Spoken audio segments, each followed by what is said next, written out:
Cuba continúa resistiendo ante el bloqueo económico, comercial y financiero impuesto de manera unilateral por el gobierno de Estados Unidos. Esta política de asfixia sistemática constituye un acto de agresión contra la isla y atenta contra los derechos humanos de la población, porque impacta de forma directa servicios básicos como la salud, la electricidad y la producción de alimentos. Para el gobierno cubano, la salud de su pueblo sigue siendo una de las tareas más apremiantes, y pese a la arremetida estadounidense constante contra la isla, se inauguró la unidad de tratamiento ambulatorio oncológico en el Instituto de Oncología y Radiología de La Habana, hecho que cobra especial relevancia al inaugurarse el 3 de junio, día del cumpleaños 95 del general de ejército Raúl Castro. Con la presencia del primer secretario del Comité Central del Partido Comunista de Cuba y presidente de la República, Miguel Díaz-Canel Bermúdez, se inauguró la unidad de tratamiento ambulatorio de oncología para garantizar la atención óptima de los pacientes. Porque mejora todo el confort de los pacientes, pero también el confort de los trabajadores. Y lo intencionamos que fuera hoy porque él cumple 95 años y quisiéramos que él aportara un granito de arena a su felicidad. Es lo que quisimos. Este año se cumplen 60 años de la creación del Instituto de Oncología y Radiología de La Habana. La iniciativa contribuye a las dinámicas del tratamiento, los tiempos de espera y dinamizar los procesos. Lo que va a ayudar es a disminuir los tiempos de espera. En el lado allá nosotros tenemos 28 sitios y vamos a tener 45 y eso va a ayudar mucho a que no haya congestión, que los pacientes puedan administrarse rápido su tratamiento. Tenemos la central de preparación de medicamentos aquí mismo al lado, va a ayudar mucho también a que no sea tan complicado llevarlo a un piso que teníamos la farmacia un piso encima. O sea, todo eso va en otros aspectos a mejorar también el tiempo de estancia de los pacientes aquí en el área de tratamiento y en el día que vienen a realizar ese tratamiento. Como quiera que sea ese día, el paciente tiene que disponer de su tiempo. Y una cosa apreciada también en pacientes es el tiempo. Carmen superó la operación de cáncer de mamas hace un año. Hoy agradece por el nuevo espacio para su recuperación. Todos los médicos me han atendido bien y las enfermeras, no tengo palabras para explicarme porque todo está muy bueno aquí. Ada quedó sorprendida con la nueva sala. Un entorno agradable contribuye también a la experiencia emocional del paciente. Una terapia que me ordenaron por un problema que tengo en el hígado y el médico que me atiende se llama Braulio, muy buen médico, un oncólogo magnífico. Me estoy atendiendo por esa terapia aquí ahora en estos momentos. Bello que está esto.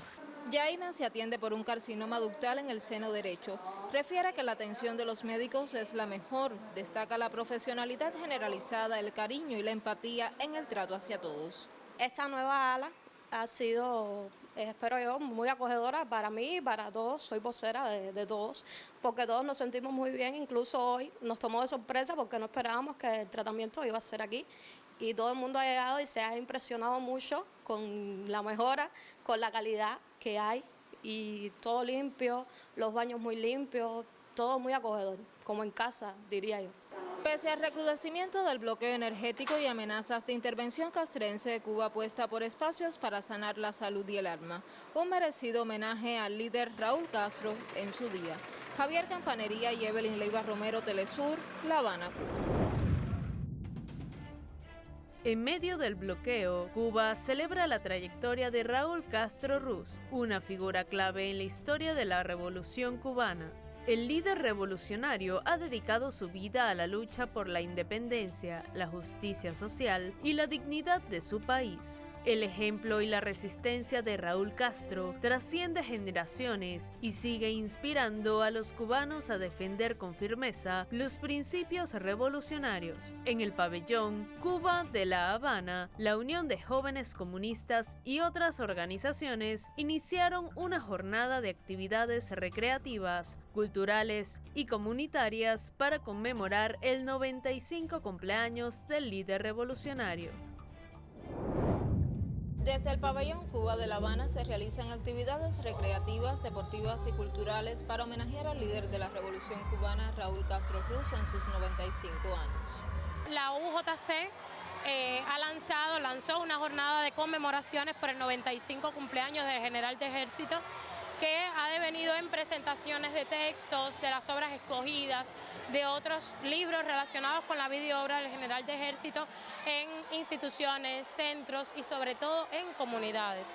También tuvo lugar la presentación del libro Revolución, la obra más hermosa, Raúl Castro Ruz, 2 volúmenes que abarcan discursos del periodo en que se desarrolló como presidente de la República. Como cualquier cubana, veo a Raúl como el líder, el militar, el que estuvo en el Granma, en el Moncada, en la Sierra, su energía, su nivel de mando, su crítica, su razonamiento de las cosas. Pero cuando estás leyendo los discursos, te das cuenta del hombre inmenso, del ser humano tremendo que es Raúl Castro. Porque además de todo eso que la gente conoce, el padre de familia, el hombre de pueblo, el criollo, es un hombre que conoce de muchos temas, que lo puedes leer en sus discursos. Es un hombre que ejerce la crítica, es muy crítico con los errores nuestros, con sus errores, con los errores del proceso, no tiene los ojos tapados, da soluciones, convoca a ser mejores. Raúl convocó siempre a los jóvenes a reforzar el conocimiento en la historia de Cuba para saber de dónde venimos y hacia dónde vamos. Hoy las nuevas generaciones agradecen su legado y lo respaldan ante las amenazas y denuncias de los Estados Unidos. Y más en el momento actual, en el cual la agresión sobre el pueblo cubano se intensifica, es sobre todo un ejercicio de responsabilidad por una parte y por otro también un ejercicio de justicia, en función de los méritos, la trayectoria, el sacrificio, el compromiso de más de décadas del general de ejército con el pueblo cubano y con la revolución cubana. Yo creo que si tenemos que resaltar hoy es el hecho de la lealtad tremendísima al proyecto revolucionario, a su hermano Fidel de general de ejército, que es lo cual nos ha traído hasta acá, con las dificultades y con los logros que ha tenido la revolución y que también nos pone en la responsabilidad hoy de la juventud cubana y también a los estudiantes universitarios de reivindicar un legado del cual hoy somos herederos y evidentemente tenemos que ser también continuadores.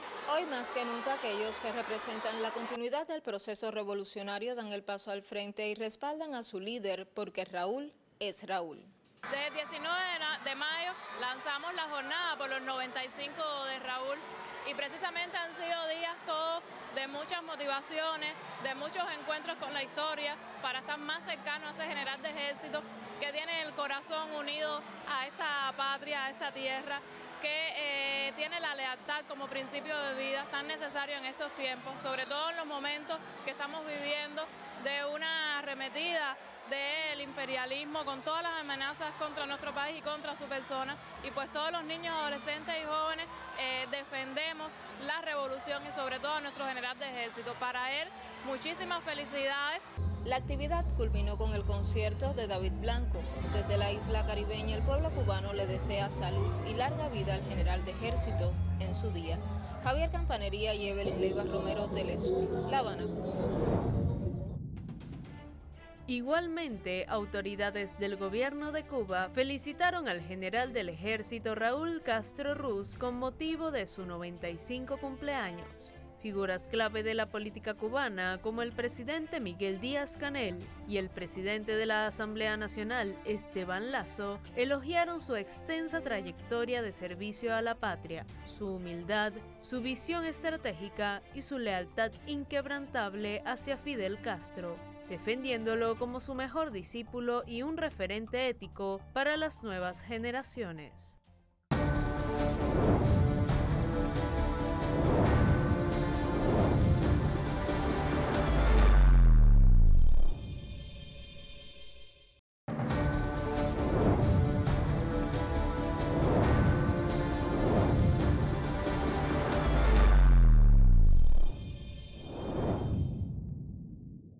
Las comunidades rurales cubanas demuestran que la innovación y el compromiso popular emergen con fuerza desde los territorios, a través de la autogestión y el control total de los encadenamientos productivos a base de materias primas locales. Estos nuevos actores económicos mitigan las limitaciones que generan el bloqueo con el diseño de tecnología propia, la implementación de energías renovables y la práctica de la economía circular. Esta articulación entre el esfuerzo colectivo de base, el respaldo estratégico de las políticas de desarrollo territorial del Estado, reafirma el valor de la producción endógena como un pilar de resistencia, capaz de generar empleo digno, avanzar en la sustitución de importaciones y consolidar de manera soberana la seguridad alimentaria de la nación. En el oriente de Cuba, donde las limitaciones económicas y energéticas desafían cada jornada productiva, una iniciativa familiar demuestra que la innovación también puede germinar desde el campo. Desde comenzar la COVID nosotros teníamos un comercio, cierran todos los comercios en ese momento y me pongo a pensar, a indagar en internet, a buscar y me encuentro una máquina de hacer extruso, me intereso por ella. No encontré ningún tipo de proyecto, incluso lo hice hasta con un pie de rey el teléfono, buscando proporción entre piezas y diseño la primera extrusora que hoy todavía tenemos en explotación. La empresa Oliné, creadora de la marca Piquilín, transforma maíz cultivado por productores locales en una variada línea de alimentos procesados, apostando por la sustitución de importaciones y el fortalecimiento de la soberanía alimentaria. Somos una MIPYME característica que todo lo elaboramos desde el campo hasta que el consumidor lo adquiere. Lo que comenzó como una idea nacida durante la pandemia es hoy una pequeña industria que controla toda su cadena productiva. Actualmente elaboran derivados del maíz con 7 sabores diferentes y continúan ampliando sus capacidades tecnológicas para diversificar la oferta. Independientemente a las máquinas y a las líneas que nosotros hemos diseñado y hemos podido hacer, también las hemos enriquecido con muchos equipamientos importados, como este que está al fondo. En medio de los frecuentes apagones y la escasez de combustible que enfrenta Cuba, el emprendimiento ha incorporado alternativas para sostener la producción, entre ellas un sistema de energía solar y equipamiento propio de respaldo. La apuesta también incluye prácticas de economía circular que permiten aprovechar cada subproducto generado durante el procesamiento del maíz. De este mismo producto obtenemos derivados como la sémola para el mismo pelli, la harina polenta. Trabajamos con la harina desgrasada también, también tenemos el salvado del maíz. Entonces cada producto se le da una utilidad en el campo de nosotros, una economía circular, nada se desperdicia, todo se aprovecha. El desarrollo de Oliné también ha contado con el respaldo de programas de cooperación internacional destinados a fortalecer nuevos actores económicos vinculados a la producción de alimentos. En esta ocasión, el caso de Oliné aplicó a una convocatoria de fondos públicos que hiciera la Agencia Francesa para el Desarrollo en Cuba en el proyecto NAE, Nuevos Actores de la Economía, que se impulsa de conjunto con el Ministerio de Economía y Planificación, el Programa de las Naciones Unidas y la Agencia Francesa para el Desarrollo. Y él aplicó a esa convocatoria y estuvo entre los casos seleccionados del Oriente. Holguín tuvo más casos seleccionados, pero en este caso el ganador de esa convocatoria fue él. Mientras Cuba impulsa estrategias para incrementar la producción nacional de alimentos, experiencias como esta evidencian el papel creciente de los emprendimientos locales en la transformación de materias primas, la generación de empleo y la búsqueda de soluciones productivas frente a un complejo escenario económico. El camarógrafo Eide de la Pera y Jordanis Rodríguez Laurencio, Telesur, Oriente, Cuba. Como parte de su 36º crucero de instrucción al exterior, Mares de Unión, El Sueño de Bolívar, el buque escuela Simón Bolívar se hace presente en el puerto Guillermón Moncada en Santiago de Cuba. La embarcación insignia de la Armada Bolivariana de Venezuela es reconocida internacionalmente como el Embajador Sin Fronteras. La bahía de Santiago de Cuba volvió a recibir este jueves una embarcación cargada de simbolismo histórico y latinoamericanista. El buque escuela Simón Bolívar, insignia de la Armada Bolivariana de Venezuela y conocido internacionalmente como el Embajador Sin Fronteras, arribó al puerto Guillermo Moncada como parte de su 36º crucero de instrucción al exterior, Mares de Unión por el Sueño de Bolívar, una travesía concebida para la formación de los futuros oficiales venezolanos y para fortalecer los vínculos de integración entre los pueblos de nuestra América. La embarcación fue recibida por el excelentísimo señor Orlando Maneiro Gaspar, embajador de la República Bolivariana de Venezuela en Cuba, acompañado por representantes del cuerpo diplomático venezolano acreditado en la isla. Por la parte cubana asistieron el jefe del Estado Mayor del Ejército Oriental, general de brigada Florencio Navas Guevara, el jefe de la Marina de Guerra Revolucionaria, capitán de navío Ulises Rosales Cañete, además de autoridades políticas y gubernamentales de Santiago de Cuba. Bueno, pues a nombre de este aguerrido, histórico pueblo de Santiago de Cuba y a nombre de las 1000 veces gloriosas Fuerzas Armadas Revolucionarias, las Fuerzas Armadas Revolucionarias que defienden al pueblo de Cuba, que defienden este socialismo que hemos construido a sudor y sangre también, pues queremos darle la más cordial bienvenida. Hemos estado en espera, con mucho cariño, con mucha hermandad, y queremos desearle a nombre del ministro de la Fuerza Armada Revolucionaria y de todas las Fuerzas Armadas de este país la más feliz estancia en nuestro territorio, en esta tierra cubana, en esta tierra hermana de nuestro querido pueblo venezolano. Bienvenido a nuestra patria. Muchísimas gracias, mi general de brigada.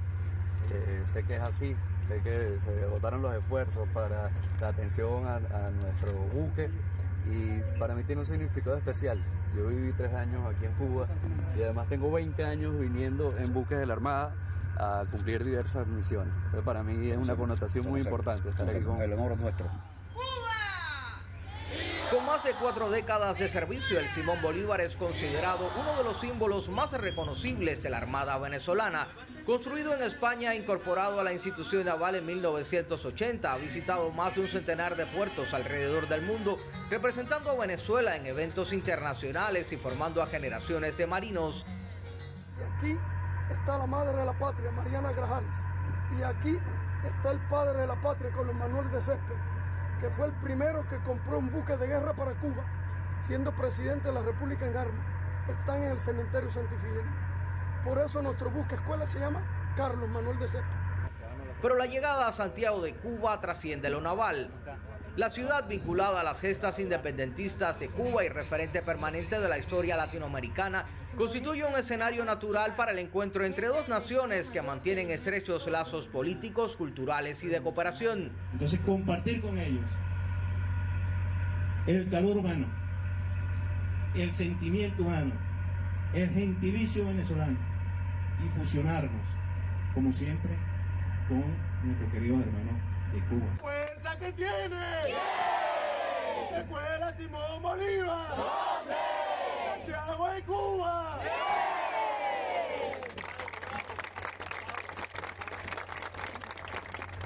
La presencia del Simón Bolívar en aguas cubanas reafirma una relación construida durante décadas sobre la cooperación, la solidaridad y la visión compartida de una América Latina integrada. Desde la cubierta de esta emblemática embarcación, la diplomacia también navega y lo hace impulsada por un mensaje que acompaña cada milla recorrida, la unión de los pueblos de nuestra América. El camarógrafo Eida La Pera y Jordanis Rodríguez Laurencio, Telesur, Oriente, Cuba.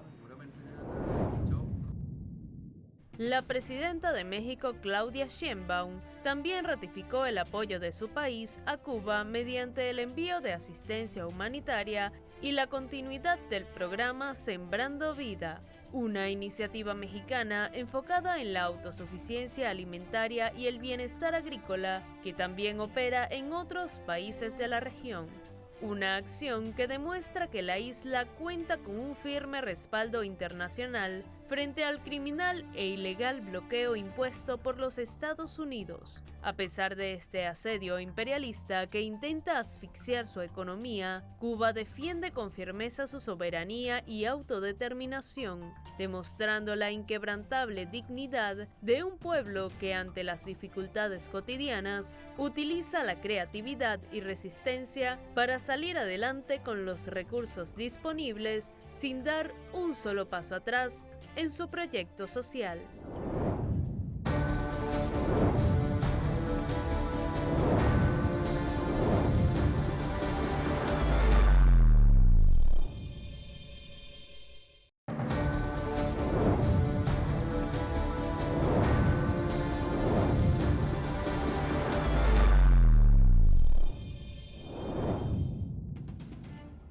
Como parte de las actividades por el Día de la Infancia, el proyecto Mi Trazo con DDT realizó una muestra expositiva de dibujos realizados por niños de la escuela primaria Frank País. Pese a los efectos del bloqueo que incide con más fuerza en los infantes, el país celebra a los niños. El mundo celebra las infancias. Desde la isla caribeña entre colores y sonrisas, la fecha no pasa por alto. Hoy estamos acá celebrando el Día Internacional de la Infancia, un día muy alegre para todos porque precisamente para los niños trabajamos, porque como decía nuestro héroe nacional, ellos son los que saben querer, son la esperanza del mundo y la esperanza que tenemos hoy en día es precisamente de que ellos sean felices y de que vivan en paz. El proyecto Mi Trazo con DDT realizó una muestra expositiva titulada Que pinten los niños en la sede del periódico Juventud Rebelde. Los estudiantes pintaron símbolos de paz, amor y derecho a la vida, en rechazo a la guerra y la destrucción para conmemorar la fecha. En medio de esta agresión imperial, en medio de esta situación y amenazas que está viviendo Cuba, que cerrar el curso escolar, que nuestros niños pintaran a la paz, que pintaran a esa paz que ellos desean para seguir viviendo en Cuba, seguir viviendo en tiempos de soberanía, de independencia. Los niños eligieron qué pintar a partir de unas muestras de palomas que le llevamos nosotros al aula, que le llevó el profesor, y ellos fueron completando con sus dibujos. Algunos pintaron la bandera, algunos pintaron su casa, algunos pintaron la escuela, pintaron el busto de Martí, porque esas son cuestiones también, símbolos que están a su alrededor y por los que ellos quieren seguir viviendo en paz. Para los niños de hoy, más del 90% de ellos, nacidos bajo los efectos del bloqueo, la realidad es desafiante. Cifras oficiales revelan el incremento de la tasa de mortalidad de 4.0 por cada 1.000 nacidos vivos en 2018 a 9.9 en 2025, lo que representa un aumento del 148% a consecuencia del bloqueo. Para nosotros el bloqueo es algo que nos afecta tanto estructural como emocionalmente, como psicológico, con el daño que se ha perpetuado en el tiempo para nuestros recursos humanos y nuestros profesionales. Las muertes también son evitables. Alrededor de 1.800 bebés fallecieron entre 2019 y 2025. La oncología pediátrica evidenció una caída en la tasa de supervivencia de niños con cáncer del 85% a un 65%, y a ellos se suman más de 12.000 infantes en lista de espera para intervenciones quirúrgicas y un total de 100.000 cirugías suspendidas. Si ahora yo tengo una urgencia oncológica, ese recurso para ese paciente limita al paciente oncológico normal, por ejemplo. Ahora yo tengo un paciente que necesita radioterapia de manera urgente, pero va a haber otros que necesitan radioterapia que se va a demorar su turno de radioterapia. No es que yo deje de operar a niños, es que tengo que garantizar la urgencia, que es la que da vida o muerte. Pero sí se me produce una lista de espera. Entre marzo de 2024 y febrero de 2025, el sector de educación sufrió pérdidas estimadas en $89.7 millones. En cuanto a la educación, el contexto muestra cierre anticipado de las escuelas. El curso escolar 2025-2026 finalizará en junio ante la falta total de combustible y limitaciones logísticas. No obstante, el país apuesta por el bienestar y la felicidad de los niños, futuro de la nación, y pese a una política hostil y de asfixia, reverencia a aquellos que son la esperanza del mundo en su día. Javier Campanería y Evelyn Leiva Romero, Telesur, La Habana, Cuba. Las consecuencias del bloqueo estadounidense contra Cuba golpean con crueldad la cotidianidad de las familias cubanas, afectando severamente los servicios públicos y provocando una aguda crisis energética con prolongados apagones por la falta de combustible, además de estrangular sectores vitales como el transporte, la salud, la educación y el turismo. Ante estas medidas inhumanas, la comunidad internacional, las fuerzas progresistas del mundo y diversos pueblos hermanos rechazan firmemente el asedio y se han dedicado de forma militante a enviar ayuda humanitaria, insumos y recursos para mitigar la escasez provocada. Pese a este recrudecimiento de la hostilidad norteamericana, la isla caribeña ha salido adelante gracias a la resistencia colectiva y a la inventiva de su gente, demostrando con soluciones propias que el pueblo cubano permanece firmemente de pie en defensa de su soberanía, su autodeterminación y en un absoluto rechazo a la injerencia extranjera. Hasta una próxima entrega de Realidades.